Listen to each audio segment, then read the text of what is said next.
Welcome to April. Resident Evil 3 is out. April Fool's Day happened, and Easter in Animal Crossing.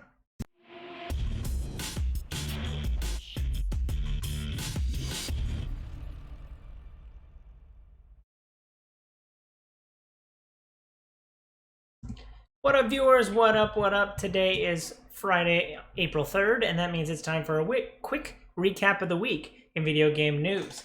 Like I said in the cold open, Resident Evil 3 is out, and for those who are looking for more Resident Evil 2, I don't think this is it. So I played about halfway through, what I think to be halfway through Resident Evil 2. The game was awesome. It had a 92 Metacritic, and so the follow-up to that, people had really high expectations for. Resident Evil 3 is here, and it has fallen a little bit off the mark. It's now at an 80 Metacritic, and whereas I played probably 10, 15 hours the first one, and I felt like I was halfway, maybe even less way through. Resident Evil 3 is only 6 hours. And I looked that up on how long to beat. Completionist run about 6 hours. So, not sure that this is the same high quality Resident Evil 3 that people were looking for. I've read a couple of the reviews, and people want to look. A couple of reviewers want to look at it. This is its own game. Like, this isn't a continuation of Resident Evil 2, even though they're kind of 2 and 3. You would assume that this is a continuation. Anyway, the remake quality just isn't up to snuff. Some parts feel brushed over. You don't really get to stay in one spot for very long. So Resident Evil 3 has fallen short, but an 80 Metacritic is still not the end of the world. And if you are a big fan of the Resident Evil series, if you want to just see it look pretty and better, and better voice acted, and none of the crazy camera angle crap that I believe was plagued Resident Evil 3, then it could still be the game for you. April Fool's Day, because we're at the beginning of April. April Fool's Day happened this week, and this is a famous time in video games for game studios to kind of kind of show their side of the creating content for games. They're very playful with their community.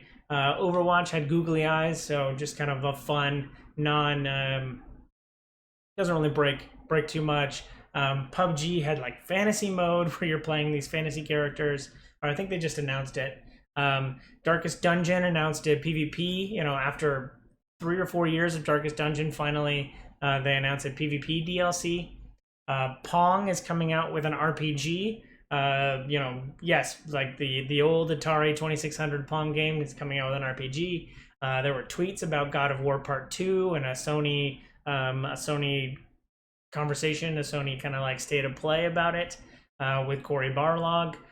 Call of Duty Shipment, the smallest map in Call of Duty, got a 10v10 mode, which 5v5 is already just freaking nuts, and I actually love it.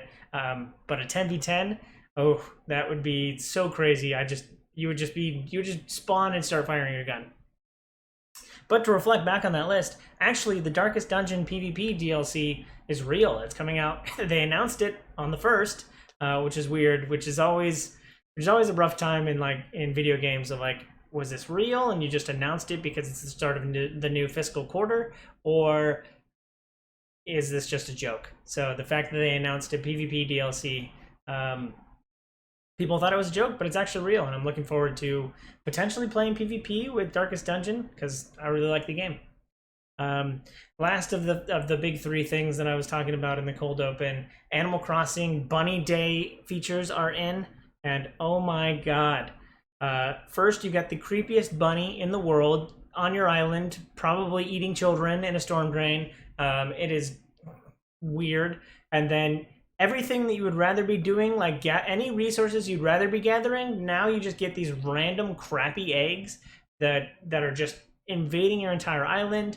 You used to be very excited where you hear the music die down and you would get like the wishing wind of like, oh, there's a balloon, and then you just shoot it out of the sky and there's an egg. Oh my god, it's very annoying. All the fish have turned into eggs. Everything is eggs, and it is so annoying. People are going mad about it. I'll have a link down to a good article that breaks down just all the crap that they screwed up with this Easter event, and Easter cannot come quick enough so that we can get rid of these damn bunny and these stupid eggs and get back to farming regular materials in Animal Crossing. I'm taking a drink after that one. I wash my hands of your Easter event, Animal Crossing. Sony announced 2 of their exclusives are getting delays this week. Iron Man VR was set to come out in May, and that has been pushed out to indefinitely, which I would assume just means like once the COVID stuff has kind of died down, then get back to some semblance of normalcy. And then even bigger news, Last of Us 2 got pushed out. This is the third time it's been moved out. So it was in February, then it was pushed to May, and now May gets pushed to, again, indefinitely. I'm picking August just because another 3-month jump, but we have to see a lot of studios are announcing. I saw Wasteland 3 got pushed out, saw Minecraft Dungeons got pushed out, so a lot of studios are coping, are having a tough time coping with the work from home situation, just like the rest of the world is. So that has led to a lot of cancellations. Amazon picked a weird week to announce that they're all in on games, and their game studio is really ramping up. They showed like a 10-minute gameplay trailer of their new MMO, New Worlds. I think I've seen the trailer for it on Twitch a couple times. I think it's a very bland vanilla name for a MMO called New Worlds, but it looks like it has a little bit more action RPG mechanics than you would normally get in an MMO. And then they announced a streaming service and another MMO. So they are all in about it. It was quite interesting to see and read about Amazon going all in. Their game studio, which was announced a couple years back, but now is fully ramping up into a big part of their studio, hopefully. Bethesda says that they're out of the E3 virtual showcase. So, amongst other publishers, they are now out of the E3 showcase. I'm assuming because they don't have much to show. They just had Doom launch, but I hope it's going well because I think the game is awesome and I should play it more. And they've got next gen to think about. They've got Elder Scrolls 6 and Starfield, so I think they're just kind of biding their time, and that they would have kind of showed us maybe some Doom DLC, but I didn't think they would have very much coming out of them. Maybe something from Arcane Studio, like a Dishonored 3. Yeah, I'm not quite sure what they would have shown off at this E3. And then they also canceled QuakeCon as well, because large gatherings of people are not part of the zeitgeist right now. But speaking of COVID-19, the Humble Bundle for the COVID-19 relief Humble Bundle is amazing. If you want to give some money to a really good cause and helping all the people that are struggling with COVID-19, there's many industries that are just closed down right now because they are based around gathering large amounts of people. So if you want to help them in any way, COVID-19 is helping those people, children get food who normally can't get it through schools, all those other kind of stuff. All of that's going to a good cause, as well as the games in it. They look like they got games from like across every studio that you could think of. Any big game, any good like big indie title that you've heard of is in it. And I right after I'm done recording this, I'm gonna pay my $30. Someone already gave like $100,000 or $10,000 to, I know that 0 is a big deal, but gave like $10,000 to the Humble Bundle. So just to get everything, you have to give in $30. But oh my god, the games in it are amazing. They've got Undertale, Hollow Knight, Witness. They've got comic books. They've got RPG books.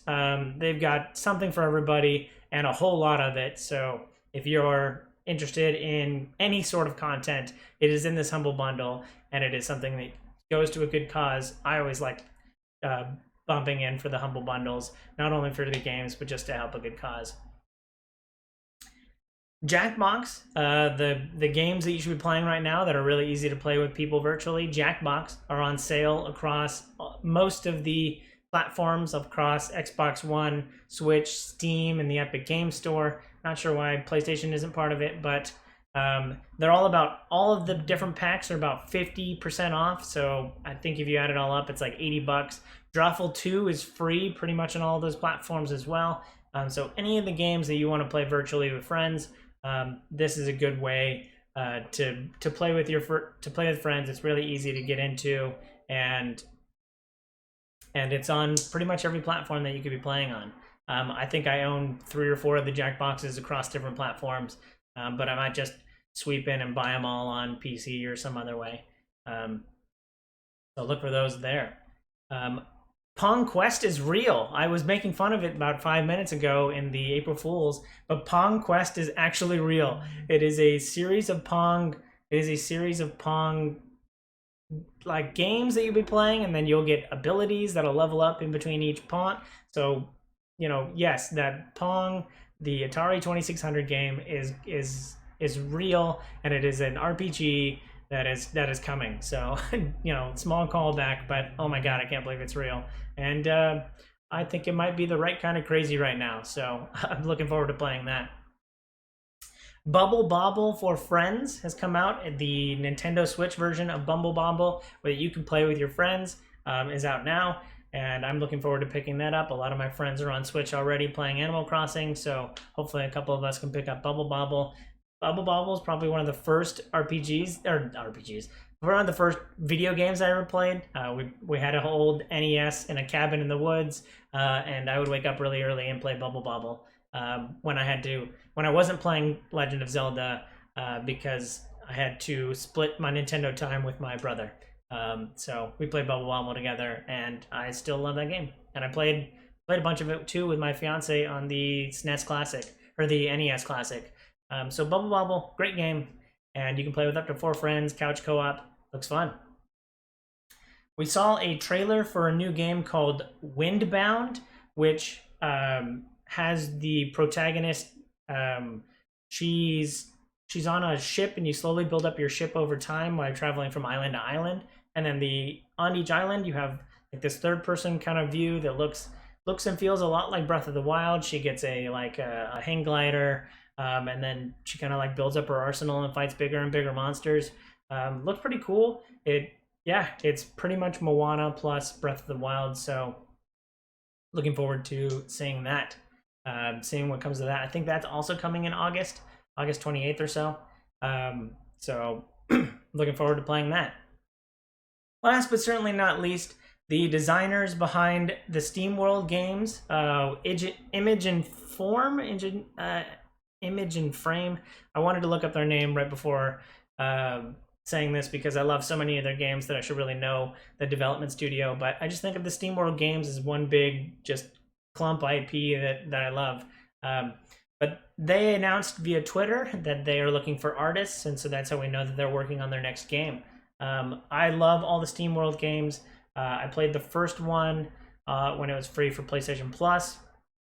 Then I bought the second one. Then I played Quest. I think one of my friends picked up Heist, and that was like a turn-based kind of like action game, strategy game, and that looked fun. And then I played all the way through SteamWorld Quest, and if it had a platinum trophy, I platinumed it because I played all the hardest difficulties and all the crazy fights. I love that game. I collected all the cards. Anyway, I really love the SteamWorld games, and so I'm looking forward to the next SteamWorld game. That's it. Thanks for watching. If you like great content like this, please follow, like, and subscribe to me on YouTube and Facebook. Links down below in the description. Hope you have a healthy and safe super day. Hope you have a super weekend, and hope you have a super day. Bye!